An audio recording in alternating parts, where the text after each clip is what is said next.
Hi flavors, welcome back to my channel. Sorry we didn't have a video last week, but last week was bare trash. But yeah, I'm back again with another video. If you're a new flavor here, please don't forget to subscribe to my channel. Thank you. We were kings and queens in our childhood dreams. Today, my story is going to be about the time I got robbed. This year, January 9th, made it 1 year since this incident happened. It was a Thursday afternoon. I was going to the first Iceland concert series with some friends. Normally they'll come and pick me up, but that afternoon one of them had some errands to run before, so I had to travel to meet them by the Arangwe Savannah. I would have usually taken a TTRS, but to me I thought like I didn't have far to go, so like I could have traveled on the bus route. So yes, so I got into a maxi by the Tunapuna market. I'm not a fan of small maxis, but that afternoon only small maxis was passing, and I felt like I didn't want to just waste time standing up there so long waiting on a big maxi, so I got into one of the small maxis.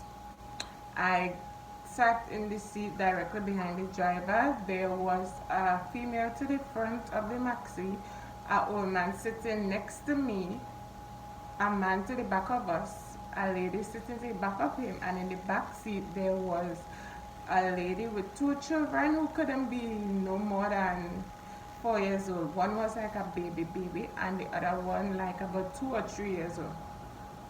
Everybody stayed in the maxi until I dropped out, except the man in the back of me. He got out in St. Augustine. The maxi stopped by the traffic light in Curepe. If you're from Trinidad or you know Trinidad, then you will be familiar with these places. But the maxi stopped in Curepe by the traffic light because the light was on red, and 2 men signaled him to come into the maxi, and they came into the maxi. If you ask me how they look pretty normal, like 2 normal citizens who came from a long hard day of work, probably construction or plumbing or something like that. That is how they were dressed. And well, it was black clothing, but they didn't look sketchy or anything like that. They looked like 2 normal citizens coming from a hard day of work, and you know they're going home. So we passed Mount Hope Hospital, and after Mount Hope Hospital there's Carib, and we passed Carib. On the side of Carib there are some steps going upwards on both sides, on the right and on the left. On the side of Carib and on the other side leading up to Mount Door side. So the bell rang for somebody to drop out by the steps on the side of Carib, that is the left hand side. One of the men walked up to the front of the maxi and opened the door. When he opened the door, he pulled out a gun and he pointed it to the driver and was like, "Shut off the maxi! Shut off the maxi!" I think the driver felt the same way like how everybody in the maxi was feeling at the time. Is like you're hearing that, but you're not thinking that is what is actually happening at the moment. So the driver did not shut off the maxi at the same time. Then the man was like, "Shut off the maxi! Shut off the maxi!" Eventually the driver shut off the maxi. The man with the gun was like, "Take out all the money you have and give it to me. Take out all the money you have and give it to me." Well, the lady to the front, apparently like she was the driver's girlfriend or wife or whatever, and she was collecting the money. So when she heard this, she turned around and was handing him the money that she was collecting from the passengers that came in. While that was going on in front there, the other one was to the back, and I heard him saying, well, I did not turn around. I mind my business. I was looking straight ahead. I heard him saying, "Empty everything in your bag, empty everything in your bag." And I remember hearing the 2 children crying, and the lady who was in the seat by herself, I remember hearing her say, "At least let me just get my ID card, at least let me just get my ID card." And the children was screaming and crying, and the lady saying, "At least let me just get my ID card, let me just get my ID card." And whatever is the case. While that going on now, the old man next to me decided he going to take his phone and his wallet and push it to the side of the seat. When I saw this, before I wasn't panicking, like to say, like I'm scared, but When I saw the old man doing that next to me, in my head I started to say, if anything happened to anybody in this maxi today, we're blaming that old man, because it's not supposed to make no sudden movement. You hearing what's going on, and he digging up in the bag to take out your wallet and the phone to push it on the side of the seat. So what now? If they didn't decide to do us anything, then they see him doing that and then they decide to do us something. So after the man in the back got whatever I got from those in the back, I heard him say, and at this time the old man was looking backwards, right? So I heard him say, empty everything in my bag, empty everything in my bag. Apparently, obviously it was the old man next to me he was talking to, and I saw the old man dig into his bag and take out some singles and some money that he just had out, and he started handing it to him and whatever. I honestly, even though I know, like, I started to get aware that this is what is actually happening, but I honestly, like, I kind of thought like I was going to get let off the leash, because in my mind, if it have a man right next to the door where I'm sitting down there with a gun, and like, he didn't come to me, or he didn't ask me anything, or he didn't say anything to me, then like, I might be the one getting a blind in the maxi. But at this time, I don't know what instinct came into my head and told me to slip my phone under my leg. If you know me, I just real sweat in my hand palms and my foot. A lot. Like, more than the average person. But at this time, I'm positive that I could have pulled a bucket with the amount of sweat that was dripping down my hands and my foot. I slipped my phone under my leg, and I just saying, God, please, don't let it come to me. Please don't let it come to me. But eventually, I heard the man say, empty a purse in my bag, empty a purse in my bag. Like, I assumed that it was me who was talking to, but I didn't pay attention. Like, I wasn't paying it no mind. I just keep looking straight ahead. Then I hear it again, empty a purse in my bag, empty a purse in my bag.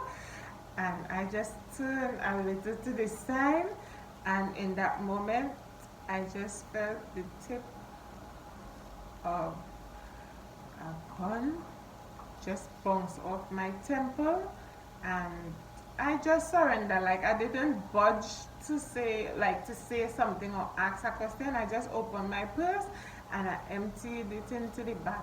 I had $600 in the purse because I had to carry money for somebody who was going to meet at the event, and the rest was just loose money for me. And when my ID card was in this slot on the side of the purse, but I didn't empty the ID card into the bag.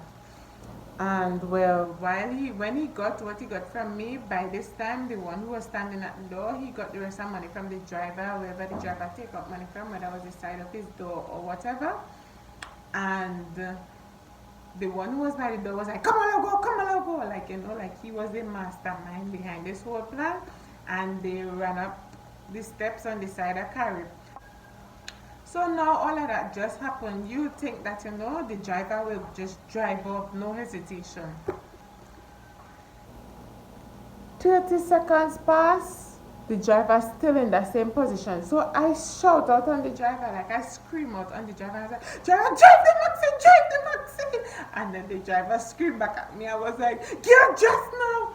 And at this time, like, that is when all the emotions came to me, and like, that is when reality hit, and like, I realized like what actually just happened, and I started to cry. I started to call for my mommy. I just started to cry. And the old man next to me said, you're good, they take all your money, however. Duh, how you asking me if you're good and if if take all my money? We was in two different maxi. So yeah, like after about 2 minutes and some seconds, that is when the maxi man finally drive off. And when I saw I was getting close to Arango Savannah, I was like, driver, going right by the Arango Savannah, going right by the Arango Savannah. And as soon as the maxi stopped, I just opened the door and slammed it back, and I running towards down on the other side of the savannah, thinking I will see my friend car, on the side there. No car. Calling one phone, no answer. Calling the other phone. While I calling the phone now, I all this time I trembling, calling the other one phone. Finally answer. I was like, however. Still crying. Them trying to figure out what's wrong with me. Instead, they drive faster to get it. What happened to you? What happened to you? On the phone trying to figure out what happened to me. I was like, what is? And they was like, they're coming around the bend. I could see the bend. No car was inside. And like when I finally saw the car coming around the bend, I ran towards the car and I opened the car and I started crying even more. And it took me a good like 5-8 minutes to cool down, and then I was telling them what just happened and whether was the case, and they was asking if I wanted to go to the police station, and to be honest, I didn't want to go to the police station because I don't know what sense it would have made. So while we was driving up from by the savannah, a police vehicle was coming in our direction, and they ended up stopping the police vehicle and telling the police what just happened.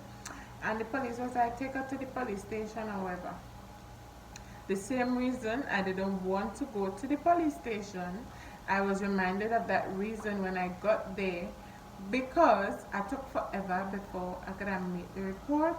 And then when they was finished, there was like some boss or something not here to sign something, so they will contact me to come in for a receipt, and then they'll visit me and blah blah blah blah blah blah blah blah.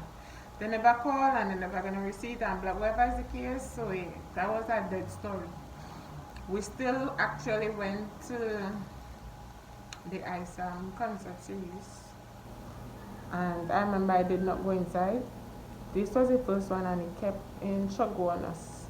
I did not go inside, I stayed outside. Well, there were some other people who were going to meet who was there, and we basically lined outside the entire night because I didn't want to go into the crowd. And I remember that night taking shots of different alcohol that I never heard about, because I wanted to erase the memory of what just happened, and I wanted to feel like when people say I was drunk and I remember nothing, and no matter what I did, no matter how much shots I took, it did not help. Like there was a point like I was tipsy, but I didn't get to the point where I couldn't remember what was going on, or I didn't know what was going on, and I didn't remember all of that. It was a failure. But from ever since that day, I got paranoid. If you know me, I'm not the type to be scared of things. Like, even though they say crime base and things just happen, and as ladies you need to be safe, however, I always had in my mind that no matter where you are or the time or wherever, if something was to happen to you, it will happen to you. So I never had in my mind, oh, I wouldn't do this because if I do that, something might happen, or I wouldn't go there because if I go there, that something will happen.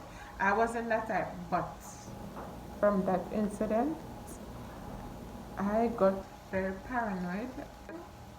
Unless I'm with more than one person, I will give in and travel in a maxi. But other than that, I'll take a TTRS, even though you know you still have to be safe with TTRS. But I feel safer traveling with TTRS than in a regular maxi, especially when I'm by myself. And around that time, it was exam time for me, and it was the carnival season. And I remember staying home from different events because I didn't feel to be around the crowd. Or even when I was in school, I just started to cry because I get a flashback, and in the night I'm waking out of my sleep because I seen that somebody pointing a gun at me, and yeah, it was an experience. It was an experience and a half, and honestly, at that point in time I got very angry. Like I was just angry with people because like you saw two children there, at least like you could have abort mission and be like, no, not this Maxi, we could choose another Maxi. Oh, nah. People does work too hard. Let we ain't do nobody that. However, I got real angry. Like I was angry during that period, and I remember I even wrote a poem.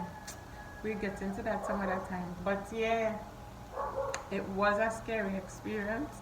After a while, like the feeling of being that much paranoid kind of weigh off, but I'm still careful of my surroundings and stuff like that. Is just that. Don't ever think like something like that could never happen to you. And I think that is my thing, and that was the lesson I learned. One thing, it could never happen to you because you just never know. But yeah, thank God for life, and yeah, I live to tell the tale, and I don't want to ever experience anything like that. So yeah guys, that was the end of my story. Thank you for watching. Don't forget to like, comment, share and subscribe to my channel, and I'll see you guys in my next video. Our childhood dream.